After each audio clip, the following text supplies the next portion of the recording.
Council classes में आप लोगों का एक बार फिर स्वागत है। आज की क्लास हम लोगों के लिए कुछ इंफॉर्मेटिव क्लास है, मतलब कि कुछ विज्ञापनों के बारे में जानकारी है हम लोगों के लिए। तो कुछ ऐसे विशेष पद, कुछ विशेष विषय हैं जिनके लिए अक्सर भर्तियां नहीं आती हैं, बीच बीच में कुछ भर्तियां आती हैं, उनके बारे में हम लोग जानकारी कर लेते हैं। और वो ऐसे विषय हैं कि जिनके बारे में अगर आपको जानकारी बहुत नहीं है और वो कोर्स अगर आप कर लेते हैं उन विषयों के साथ, तो आप मान के चलिए कि गवर्नमेंट सेक्टर में सरकारी नौकरी आपकी एकदम पक्की हो जाती है। तो आइए हम लोग जान लेते हैं कौन सा ऐसा पद आया है, उसके बारे में विस्तार से हम लोग जानते हैं। इसी के साथ में एक जानकारी और है, उसके बारे में भी हम लोग थोड़ा सा जानेंगे।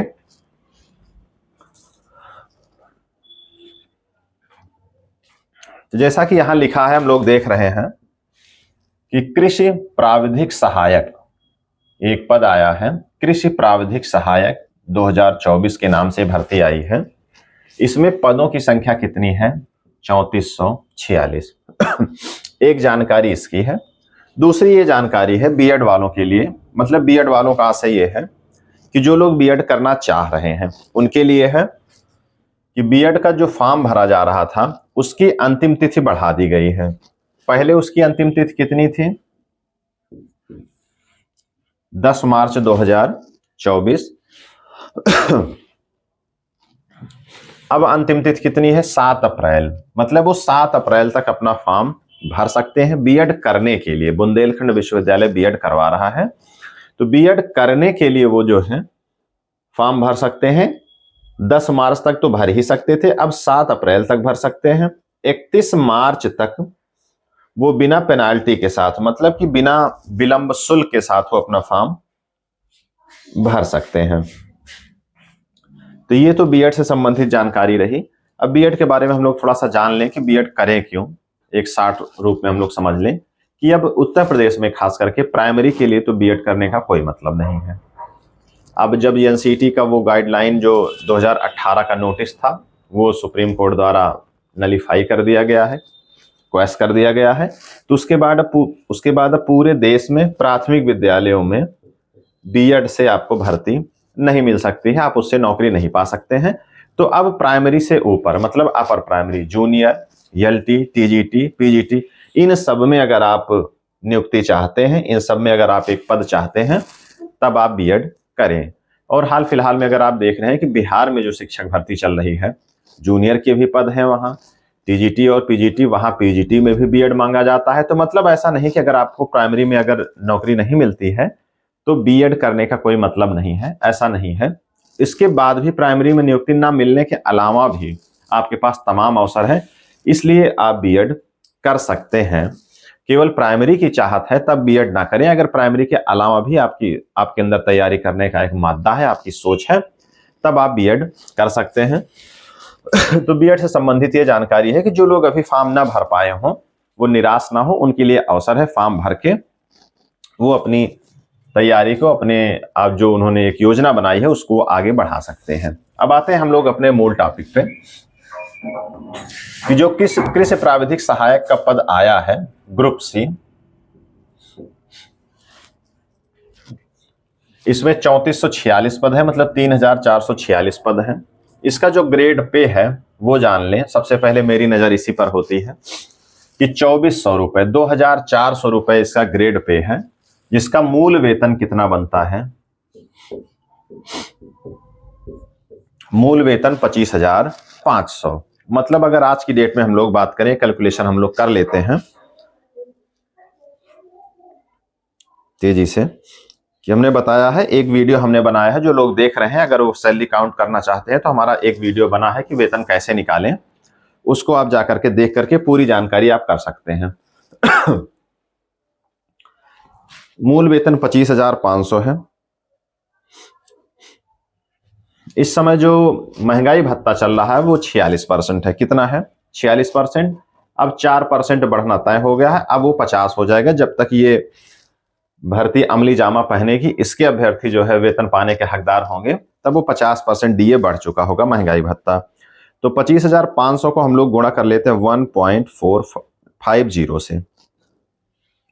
25,500 को हमने गुणा किया 1.50 से, प्लस कम से कम 1500 रुपये चारे हम लोग करते हैं कम से कम। तो ये बन रहा है 39,750। मतलब जो सैलरी होगी वो कितनी होगी, 40,000 के आसपास सैलरी बनेगी। मतलब प्राविधिक सहायक जो है जिनकी नियुक्ति होगी, जो पहली सैलरी होगी वो 40,000 प्लस ही होगी, उससे कम नहीं होगी।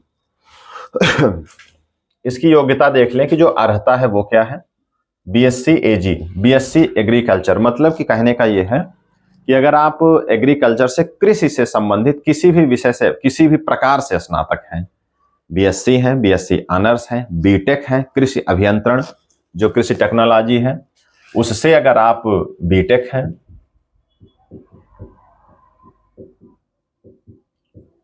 अगर आप उससे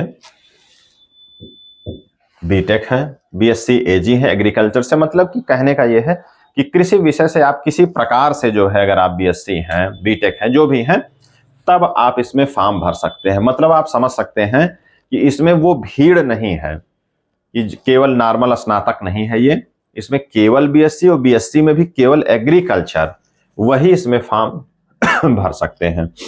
जो इसकी आवेदन की तिथि है, वो आवेदन प्रारंभ होने की जो तिथि है वो 1/5/2024 है। मतलब मई से फॉर्म भरा जाएगा और 31 मई, पूरे 1 महीने का समय रहेगा।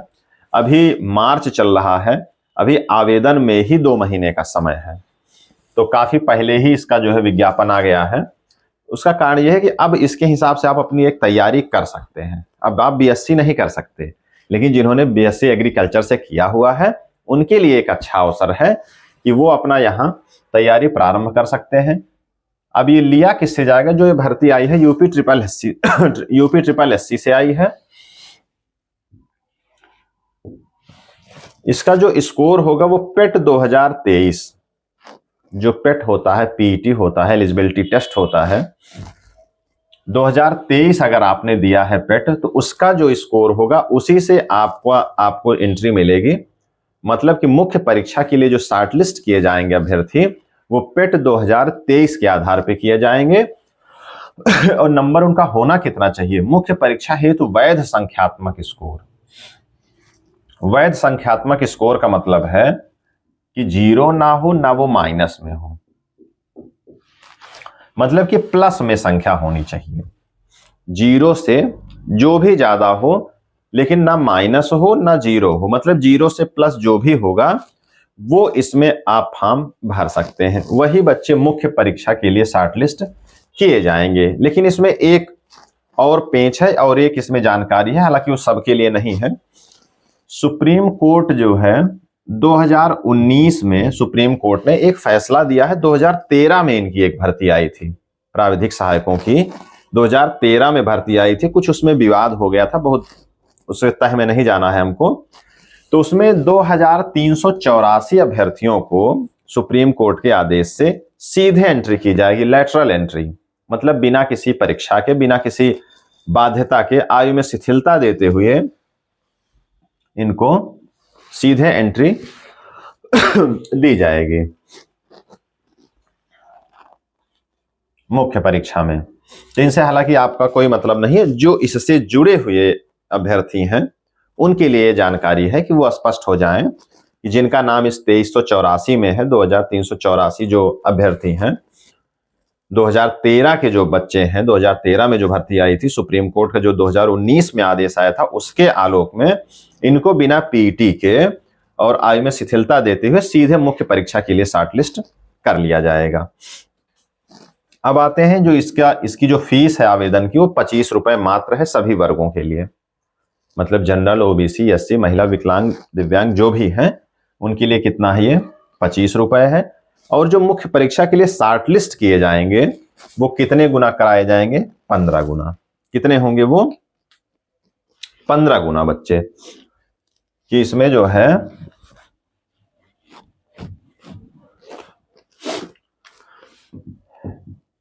15 गुना अभ्यर्थी शॉर्टलिस्ट किए जाएंगे मुख्य पद में। पदों के सापेक्ष, मतलब कि 3446 गुणे 15, और ये जब शॉर्टलिस्ट किया जाता है तो ये केवल 15 नहीं होता है, ये 15 से लगभग 20 गुना तक पहुंच जाता है, क्योंकि उस कट ऑफ पे मान लीजिए अगर तय कर दिया गया कि 62 रहेगा, तो 62 पर जितने भी रहेंगे 15 गुना पे आप आएंगे, तो उस पे जितने भी अभ्यर्थी होंगे पॉइंट में, वो सब आते इसके अंदर चले जाते हैं, तो ये बढ़ करके 15 से 20 गुना तक हो जाता है। इतने बच्चे जो है, इतने अभ्यर्थी मुख्य परीक्षा के लिए शॉर्टलिस्ट किए जाएंगे। अब थोड़ी सी जानकारी हम लोग कर लेते हैं सिलेबस पे और इसका जो प्रश्न पत्र है उस पे। 100 प्रश्न रहेंगे, 100 अंकों का पेपर होगा, 2 घंटे का पेपर होगा। 100 प्रश्न, 100 अंक, 2 घंटे का समय रहेगा। 1/4 माइनस मार्किंग है, मतलब कि 0.25 अंक, 0.25 अंक या 1/4 माइनस मार्किंग रहेगी। और जो इसका सिलेबस रहेगा वो एग्रीकल्चर से ही जुड़ा रहेगा, मतलब एग्रीकल्चर विषय पर अगर आपकी अच्छी पकड़ है तब आप इसमें अच्छा अंक प्राप्त कर सकते हैं। केवल एक विषय आपको पढ़ना है, एग्रीकल्चर, मतलब मुख्य तौर पे वो रहेगा, जीएस का सेक्शन भी रह सकता है, बाकी जो मुख्य विषय रहेगा वो एग्रीकल्चर। तो कहने का आशय हमारे ये है कि बहुत ही इसमें फाइट कम रहती है, हालांकि यह मानना कि बिल्कुल नहीं रहती है ऐसा नहीं है, लेकिन यह है कि अन्य पदों की तुलना में जहां पे साधारण स्नातक या इंटर केवल लिया जाता है वहां बहुत ज्यादा भीड़ भाड़ रहती है, बहुत ज्यादा कंपटीशन रहता है, क्योंकि बीएससी एग्रीकल्चर बहुत कम बच्चे करते हैं। बीएससी तो बहुत लोग करते हैं पीसीएम से और बायो सेक्शन से, इन सब बातों से, इन सब विषयों को लेकर के, लेकिन एग्रीकल्चर के जो अभ्यर्थी हैं वो हमने देखा है कम रहते हैं। इसलिए जिसने किया है उसके लिए एक अच्छा अवसर है, अभी से वो अपनी तैयारी शुरू कर दें, यहां से एक रूपरेखा समझ लें। बीएड करने वाले जो हैं वो अपनी जानकारी यहां से स्पष्ट कर लें, जिनको अवसर नहीं मिल पाया है वो अपना फॉर्म भर दें, और एग्रीकल्चर के लिए जिन्होंने बीएससी एग्रीकल्चर से किया है उनके लिए एक अच्छा अवसर है। अब इसके आगे स्ट्रेटजी का पूरा सिलेबस, कैसे क्या पढ़ना है, कैसे क्या करना है, उसकी एक रूपरेखा, विषय की जानकारी तो हम नहीं दे पाएंगे, लेकिन यह है कि उसकी एक रूपरेखा, एक स्ट्रेटजी, किसी परीक्षा को कैसे पास किया जाता है, रणनीति, उसकी रणनीति क्या होती है, उसके बारे हम लोग एक क्लास इसके बारे में जरूर चर्चा करेंगे। और एक क्लास जो है विशेष तौर पे रहेगी, आप लोग देखना ना भूलिएगा, कि जो इंटर पास हो गए हैं या जो इंटर की परीक्षा दे रहे हैं, उसका शीर्षक, उसका टाइटल यही होगा कि अब इंटर पास हो गए हैं अब क्या करें। तो उस क्लास में जिसपे महत्वपूर्ण रूप से चर्चा होगी वो इस पे कि अगर इंटर आप पास हो गए हैं तो बीएससी एग्रीकल्चर से आप कर सकते हैं, और इस तरह की जो भर्ती आती है उसमें आप एक पद अपना सुनिश्चित कर सकते हैं। तो आज की क्लास हम लोगों की यही होती है खत्म। मिलते हैं हम लोग नेक्स्ट वीडियो में। धन्यवाद।